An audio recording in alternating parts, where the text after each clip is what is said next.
Sir வணக்கம். வணக்கம் CP. நேயர்கள் நிறைய பேர் அவங்களோட அன்பான போராட்டத்தை வந்து தெரிவிச்சுக்கிட்டு இருக்காங்க. ரொம்ப நன்றி. நிறைய கேள்விகளும் கேட்டாங்க. போன வாரம் நீங்க வந்து மூவிஸ் வெப் சீரிஸ் எல்லாம் சொன்னீங்கல்ல சார், அது ஆமா. ரொம்ப பயனுள்ளதா இருக்கு. நிறைய பேர் சொல்லியிருந்தாங்க. அவங்களுக்கு பிடிச்ச படங்கள்லாம் கூட ஷேர் பண்ணியிருந்தாங்க. ஆமா, நானும் பார்த்தேன். நம்ம கேள்விக்குள்ள போயிடலாம். ராம் பாண்டிங்கிற நேயர் வந்து ஓட்டிங் ஷேர் நான் ஓட்டிங் ஷேர் அப்படின்னா என்ன, இதை பத்தி விளக்கமா சொன்னா எல்லாரும் தெரிஞ்சுப்பாங்க அப்படின்னு கேட்டிருக்காரு. அதை வந்து டிஃபரன்ஷியல் ஓட்டிங் ரைட்ஸ் அப்படின்னு சொல்றது. Shares with differential voting rights, DVR அப்படிம்பாங்க. அது நார்மலா உள்ள ஷேர்ஸ்ல வந்து 1 பங்கு வச்சிருக்கவருக்கு 1 ஓட்டு, 10 பங்கு வச்சிருக்கவருக்கு 10 ஓட்டு, 100 பங்கு வச்சிருக்கவருக்கு 100 ஓட்டு, அந்த மாதிரி. இந்த டிஃபரன்ஷியல் ஓட்டிங் ரைட் வச்சிருக்கவங்களுக்கு ஓட்டிங் ரைட்டே கிடையாது. அப்ப எதுக்கு அந்த பங்கு அப்படின்னா, அந்த ஓட்டிங் ரைட்டை தவிர அந்த பங்குதாரருக்கு, ஓட்டிங் ரைட் உள்ள பங்குதாரருக்கு என்னென்ன உரிமைகள்லாம் இருக்கோ அதெல்லாம் இவருக்கு உண்டு. அதாவது டிவிடெண்ட் கொடுக்கறது, அந்த மாதிரி எல்லாமே, இந்த நிறுவனத்துடைய சொத்தினுடைய உரிமை எல்லாமே இவருக்கு சமம் தான். அப்ப எதுக்காக ஒருத்தர் அந்த மாதிரியான ஒரு பங்கை வாங்கணும்? இப்ப டாடா மோட்டார்ஸ் இருக்காங்க, அவங்க அந்த மாதிரி ஒரு பங்கை வெளியிட்டாங்க. ஒரு கட்டத்துல டாடா மோட்டார் டிவிஆர்னு வெளியிட்டாங்க. டாடா மோட்டார் பங்கு வந்து ஒரு கட்டத்துல 150 ரூபா ட்ரேட் ஆகிறப்ப டிவிஆர் வந்து 125 ரூபா, 130 ரூபா, அந்த மாதிரி ஒரு 10-20 ரூபா, 15-20% கம்மியா ட்ரேட் ஆகும். ஏன்னா ஓட்டிங் ரைட் இல்ல. ஆனால் வருமானம்னு பார்த்தா டிவிஆருக்கு இதுக்கும் ஒண்ணு. சொல்லப்போனால் டிவிஆருக்கு ஸ்பெஷாலிட்டி ட்ரீட்மெண்ட் கொடுப்பாங்க. ஏன்னா முதல்ல அவங்களுக்கு அந்த டிவிடெண்டை கொஞ்சம் அதிகமான டிவிடெண்ட் அல்லது முதல்ல அந்த ஃபர்ஸ்ட் ப்ரிஃபரன்ஸ் அப்படிங்கிறது நிச்சயமா இருக்கும் அந்த டிவிஆரை வாங்குறதுக்கு. அதனால டிவிஆர்ல முதலீடு செய்வார்கள். இது எப்ப நடக்கும்னா, ஒரு நிறுவனம் தன்னுடைய பங்குகளை அதாவது பணம் தேவைப்படுது, ஆனால் அந்த அவங்களுக்கு தன்னுடைய ஓட்டிங் ரைட்டை விட்டு கொடுக்க பிரியம் இல்லை. ப்ரொமோட்டர்ஸ் அல்லது அந்த டாமினன்ட் ப்ரொமோட்டர்ஸ் அந்த ஓட்டிங் ரைட்ஸ் அவங்களே வச்சுக்க விரும்புறாங்க. அதுல வந்து யாராவது ஒரு ஃப்ராட்லண்ட் எலிமெண்டோ அல்லது தேவையில்லாத சிக்கல் வந்துடக்கூடாது ஓட்டிங் யாருக்காவது கொடுத்துங்கிறப்ப பணம் திரட்டுவதற்கு மட்டும் இதை பயன்படுத்துவார்கள். அவங்களுக்கு அந்த பணம் திரட்டி அந்த பணத்திற்கு ஈடாக அவங்களுக்கு வந்து ஆதாயம், லாபம் இல்ல பங்கு கொடுக்கப்படும். ஆனால் ஓட்டு போடுறதுக்கான உரிமை இருக்காது. அதனாலதான் இந்த டிவிஆர்னு சொல்றது. இது நிறைய இல்ல இந்தியாவில் 1-2 பங்குகள் அந்த மாதிரி வந்திருக்கு. நான் சொன்ன டாடா மோட்டார்ஸ் மாதிரி. வெளிநாடுகள்ல அந்த மாதிரி கூகுள் எடுத்துக்கிட்டீங்கன்னா கிளாஸ் ஏ, கிளாஸ் பி, அந்த மாதிரி எல்லாம் வேரியஸ் ரைட்ஸோட, டிஃபரன்ஷியல் ப்ரிஃபரன்ஸோட ஷேர்ஸ் இருக்கிறத நம்ம பார்க்க முடிகிறது. இந்த மிஸ்டர் ஆர்கேவிங்கிறவர் என்ன கேட்டிருக்காருன்னா, பெஸ்ட் ஐபிஓ எப்படி செலக்ட் பண்றதுன்னு சொன்னா கொஞ்சம் நல்லா இருக்கும் சார்னு கேட்டிருக்காரு. இந்த ஐபிஓ சம்பந்தமா நிறைய கேள்வி வந்துகிட்டே இருக்குங்க சார். இன்ஃபேக்ட் ஐபிஓட விலையை யாரு ஃபிக்ஸ் பண்றா சார் அப்படின்னு கேட்பாங்க. ஐபிஓட விலையை வந்து ஒரு பொருளுடைய விலை யாரு ஃபிக்ஸ் பண்ணுவா? விற்கிறவர் தான் ஃபிக்ஸ் பண்ணுவாரு. அதனுடைய உரிமையாளர், இப்போதைய உரிமையாளர் ஃபிக்ஸ் பண்ணுவாரு. அது மாதிரி அந்த நிறுவனத்தினுடைய உரிமையாளர், ப்ரொமோட்டர், எக்ஸிஸ்டிங் ஷேர் ஹோல்டர்ஸ் வந்து டிசைட் பண்றாங்க, என்னுடைய பொருள் இது, எனக்கு இது மதிப்பு கொடுத்தா உங்கள்ட்ட நான் தர்றேன்னு. வாங்குறது வாங்காது நம்ம இஷ்டம். யாரும் நம்மளை வாங்க சொல்லி ஆம் ட்விஸ்ட் பண்ணியோ கட்டாயப்படுத்தியோ ஃபோர்ஸ் பண்ணியோ பண்றது இல்ல. செபி என்னத்தை பாக்குதுன்னா, அவங்க சொல்லியிருக்க விஷயங்கள்லாம் உண்மையான விஷயங்களா, அவங்களுடைய ஆனுவல் ரிப்போர்ட் கொடுத்திருக்காங்களா, பேலன்ஸ் ஷீட்ஸ் கொடுத்திருக்காங்களா, ப்ராஃபிட் அண்ட் லாஸ் அக்கௌண்ட் கொடுத்திருக்காங்களா, அவங்க மேல ஏதாவது லிட்டிகேஷன் கேசஸ் இருக்குங்கிறத டிக்ளேர் பண்ணிருக்காங்களா, அந்த ரெட் ஹெரிங் ப்ராஸ்பெக்டஸ்னு சொல்றோம்ல, டிஆர்ஹெச்பின்னு சொல்லி செபியில ஃபைல் பண்ணுவாங்க. இந்த நிறுவனம் பங்குகளை வெளியிட போற நிறுவனம். அது வந்து நீங்க பப்ளிக்ல டாக்குமெண்ட் யார் வேணாலும் டவுன்லோட் பண்ணி பார்க்கலாம். 200-300 பக்கம் பெரிய ஃபுல் டீடைல்ஸ் இருக்கும். அந்த துறையை பத்தியே நீங்க கத்துக்கலாம், அந்த இண்டஸ்ட்ரியை பத்தி கூட கத்துக்கலாம். கம்பேரிட்டிவ் அனாலிசிஸ் எல்லாம் இருக்கும். சோ அதெல்லாம் கரெக்டா இருக்காங்கிறத மட்டும் தான் செபி பார்க்கும். விற்பவர் அவர் அந்த விலையை நிர்ணயிக்கிறார். இது ஒரு பக்கம். அப்ப நான் வாங்கலாமா அப்படின்னா, நமக்கு எந்த அடிப்படையில வாங்கணும்? அந்த பங்கினுடைய எதிர்காலம், அந்த துறை எப்படி எதிர்காலத்துல அதிக வளர்ச்சி உள்ள துறையா, நம்பர் 1. தொடர்ந்து அது லாபம் ஈட்டக்கூடிய வாய்ப்பு இருக்கா, நம்பர் 2. நம்பர் 3, அதை நடத்தி வந்தக்கூடிய நிறுவனத்தை நடத்திக்கிட்டு இருக்கவங்களுடைய கடந்த கால செயல்பாடுகள் எப்படி இருந்திருக்கு, அவங்களுடைய ட்ராக் ரெக்கார்டு எப்படி இருந்திருக்கு. அந்த லிட்டிகேஷன்லாம் சொன்னேன்ல, ரெட் ஹெரிங் ப்ராஸ்பெக்டஸ் போய் பார்த்தா தெரியும், அவங்க லிட்டிகன் ப்ரொமோட்டரா, போறவரவன் எல்லாம் இழுத்து பிடிச்சி வம்பு சண்டை போட்டுட்டு இருக்க ஆளா இருந்தா நம்ம தொடாம இருக்கிறது நல்லது.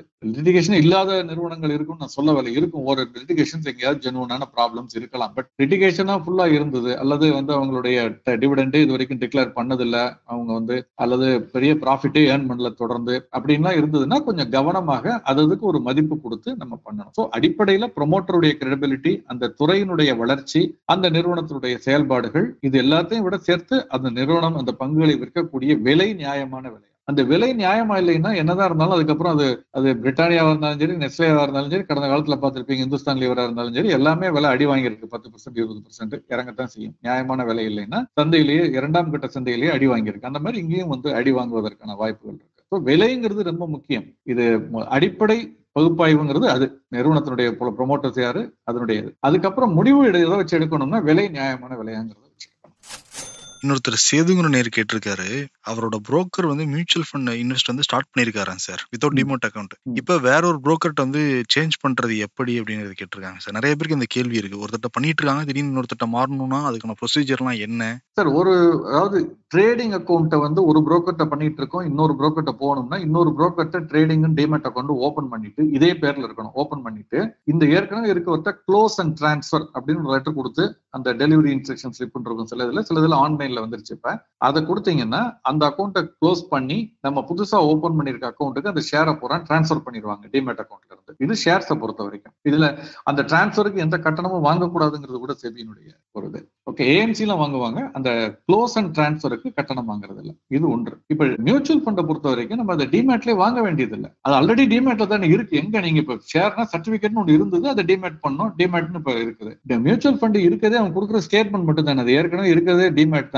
டிமேட்னு ஒன்று தனியா ஒன்று இருக்கிறதுனால நம்ம டிமேட்ல போய் பண்ணணும் கட்டாயம் இல்லை. இன்னும் சொல்ல போனா என்ன பொறுத்த வரைக்கும் டிமேட் பண்றதுங்கிறது நான் ஒரு சிக்கலா பாக்குறேன். ஏன்னா நீங்க விற்கிறது வாங்குறது எல்லாத்துலயுமே அதுல வந்து ஒரு ஒரு காம்ப்ளிகேட்டட் ப்ராசஸ், ரிடம்ஷன் போறப்பெல்லாம். அதுக்கு பதில் நம்ம வந்து அது அவங்க எலக்ட்ரானிக் ஃபார்மேட்ல தான் நம்மகிட்ட கொடுக்குறாங்க. ஒரு ஆப் மூலமா நீங்க வாங்குறீங்க, அந்த ஆப் வந்து உங்களுக்கு ஒரு இடைத்தரகரா தான் இருக்கு. அவர் மூலமா போனதுனால விற்க போறப்போ அவர் மூலமா போகணும், அல்லது அடுத்து வாங்க போகணும்னு அவர் மூலமா போகணும்னு கட்டாயமே கிடையாது. அது உங்க பேர்ல இருக்கு, அந்த மியூச்சுவல் ஃபண்ட் நிறுவனம் உங்களுக்கு இஷ்யூ பண்ணிருக்கு. நீங்க அடுத்து வந்து அது வேண்டான்னு அவருக்கு அந்த மியூச்சுவல் ஃபண்ட் நிறுவனத்திற்கே எழுதி கொடுத்தா ரெடீம் பண்ணுவாங்க, இல்ல அடிஷனல் போடணும்னா பண்ணுவாங்க. இந்த ஆப் மூலமா தான் பண்ணணும்னு கட்டாயம் இல்லை. அதை மாத்துறதுக்கான வேலையும் ஒன்றும் தேவையில்லை.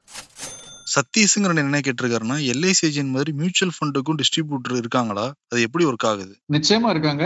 இன்ஃபேக்ட் நீங்களே கூட ஒரு மியூச்சுவல் ஃபண்ட் டிஸ்ட்ரிபியூட்டரும் வரலாம், சதீஷே கூட வரலாம். அதுக்கு வந்து குறைந்தபட்ச படிப்பு இருந்தா போறோம். NISM அப்படின்னு சொல்லக்கூடிய National Institute of Securities Market. அந்த NISM அவங்க வெப்சைட் போய் பாத்தீங்கன்னா தெரியும். NISM இந்தியா அவங்களுடைய இணையதளத்துல இதுக்குன்னு ஒரு சர்டிபிகேட் கோர்ஸ் இருக்கு ஆன்லைன்ல.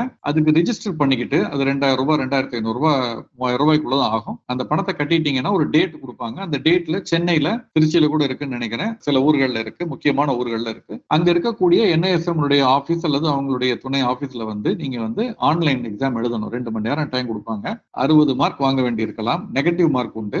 அது ஆன்லைன்ல மல்டிபிள் சாய்ஸ்ல இருக்கும். நீங்களே செல்ஃப் ஸ்டடி மெத்தட்ல படிக்கணும். மாதிரி வினாத்தாள்கள் எல்லாம் உங்களுக்கு இணையதளத்துல ஆன்லைன்ல கிடைக்கும். NISM வெப்சைட்ல கிடைக்கும். நீங்க பதிவு செய்ததற்கு பிறகு கண்டென்ட் பூராமே சாஃப்ட் காப்பி உங்கள்ட்ட கொடுத்துருவாங்க. அதை படிச்சுட்டு நீங்க வந்து அந்த பரீட்சையை எழுதி பாஸ் பண்ணிட்டீங்கன்னா, லெவல் 1 லெவல் 2 2 இருக்குது. 2 பாஸ் பண்ணிட்டீங்கன்னா நீங்க மியூச்சுவல் ஃபண்ட் டிஸ்ட்ரிபியூட்டராகவே நீங்களே கூட ஆகலாம். அல்லது ஆனவங்களுடைய லிஸ்ட் வேணும்னா ஆம்ஃபி இந்தியாவுடைய வெப்சைட்லயோ அல்லது மியூச்சுவல் ஃபண்ட்ஸ் சில பேருடைய வெப்சைட்ஸ்ல போட்டிருக்காங்க உங்க ஏரியால யாரெல்லாம் இருக்காங்க அப்படின்னு சொல்லிட்டு போட்டிருக்காங்க. அவங்களை நீங்க அணுகி உங்க முதலீட தொடங்கலாம். ஒரு ஆலோசனை வேணும், ஒரு கைடன்ஸ் வேணும், கான்ஸ்டன்ட் ஹேண்ட் ஹோல்டிங் வேணும்னா மியூச்சுவல் ஃபண்ட் டிஸ்ட்ரிபியூட்டர் மூலமா போறதுதான் என்னைக்குமே நல்லது. புதிதாக இந்த துறைக்கு முதலீடு செய்ய வருபவர்களுக்கு. நீங்க எக்ஸ்பர்ட்டா இருந்து உங்களுக்கு நிறைய நேரம் இருக்கு, உங்களுக்கு முழு நேர வேலை வேற எதுவும் இல்லை, முழு நேரமே நீங்க வந்து முதலீடு செய்வதுதான், நீங்க நேரடியாக செய்யறதும் ஒன்றும் தவறு இல்லை. அவங்களுக்கு எப்படி சார் லாபம் வரும்? இப்போ டிஸ்ட்ரிபியூட்டர் ஆயிட்டாங்கன்னா அவங்களுக்கு எப்படி லாபம் வரும்? டிஸ்ட்ரிபியூட்டரை பொறுத்த வரைக்கும் வந்து நீங்க வந்து யார்கிட்ட இருந்து பிசினஸ் ஜென்ரேட் பண்ணி மியூச்சுவல் ஃபண்டுக்கு நீங்க கொடுக்குறீங்களோ அதுக்கு வந்து மியூச்சுவல் ஃபண்ட் நிறுவனம் உங்களுக்கு மாதம் ஒரு தொகை கிட்டத்தட்ட 0.5% 3/4% வரை உங்களுடைய வால்யூமை பொறுத்து, அது இன்னும் 1% கூட கொடுக்குற நிறுவனங்கள் இருக்கு, அதை விட கூட கொடுக்குற சில நிறுவனங்களும் இருக்கு. பட் பெரும்பாலும் சராசரியாக 0.5% 1% வரைக்கும் நீங்க அதாவது அசெட் அண்டர் மேனேஜ்மெண்ட் நம்ம வாங்கி கொடுக்கக்கூடிய தொகை, அந்த தொகையின் மீது இந்த வட்டி, இந்த வருமானம், இந்த கமிஷன் அதை கொடுப்பாங்க, நமக்கு நம்ம கணக்குல வர வைப்பாங்க. சோ ஒரு வருஷத்துல நீங்க வந்து ஒரு 1 கோடி ரூபாய் வரைக்கும் நீங்க மியூச்சுவல் ஃபண்ட திரட்டி கொடுத்துட்டீங்க அப்படின்னா உங்களுக்கு ஒரு 50,000 ரூபாயில இருந்து 75,000 ரூபாய் வரைக்கும் அதுல வருமானம் வரும். 100 கோடிக்கு மேல பண்ற சாதாரண ஒரு சின்ன ஊர்ல, திருச்சி, மதுரை அந்த மாதிரி ஊர்ல 100 கோடிக்கு மேல மியூச்சுவல் ஃபண்ட் டிஸ்ட்ரிபியூஷன் பண்ற ஆட்கள், அதன் மூலமாக 1 கோடி ரூபாய் ஏர்ன் பண்ற ஆட்கள் எல்லாம் இருக்காங்க. நல்ல துறை. மியூச்சுவல் ஃபண்ட் மட்டுமல்ல, அதோடு சேர்த்து காப்பீடு, அது காப்பீட்டு முகவராமா இருக்கலாம், முதலீட்டு ஆலோசகரா இருக்கலாம். இந்த மாதிரி ஒரு பல்வேறு இதோட நீங்க பண்ணலாம். ஒண்ணுக்கு கான்ஃபிளிக்ட் எல்லாம் பண்ணணும். செபி ரெகுலேஷன்ஸை பார்த்துக்கணும். பார்த்துட்டு நீங்க ஒரு முதலீட்டாளர் வந்தாருன்னா ஒரு காப்பீடு தேவை, அப்புறம் வந்து பங்குச்சந்தை மியூச்சுவல் ஃபண்ட்ல முதலீடு பண்ணணும், அந்த மாதிரி பல பிக்ஸட் டெபாசிட்ல பண்ணணும், பல தேவைகள் இருக்கு. இது எல்லாத்தையும் ஒன்றா சேர்த்து கூட நீங்க வழங்கலாம் ஒரு தனி நபரா. சிறப்புங்க சார். ஆக்சுவலி IPOல ஆரம்பிச்சு மியூச்சுவல் ஃபண்ட் டிஸ்ட்ரிபியூட்டர் வரைக்கும் நிறைய கேள்விக்கு வந்து பதில் சொன்னீங்க. இன்னும் நேரில் இருக்க கேள்வி எல்லாம் வந்து கேளுங்க. வரும் நாட்கள்ல நிச்சயம் டிஸ்கஸ் பண்றோம் இதை பத்தி. நிச்சயமா. ரொம்ப நன்றி சார் உங்க டைம் கொடுத்ததுக்கு. நன்றி சிபி. தேங்க்யூ. மேலும் நானே விகடன் யூடியூப் சேனல்ல வரப்போற பிசினஸ் மற்றும் பினான்ஸ் சம்பந்தமான வீடியோக்களை உடனே பார்க்க இந்த வீடியோ கீழே உள்ள சப்ஸ்கிரைப் பட்டனை கிளிக் பண்ணுங்க அண்ட் மறக்காம அந்த பெல் ஐக்கனையும் கிளிக் பண்ணிடுங்க.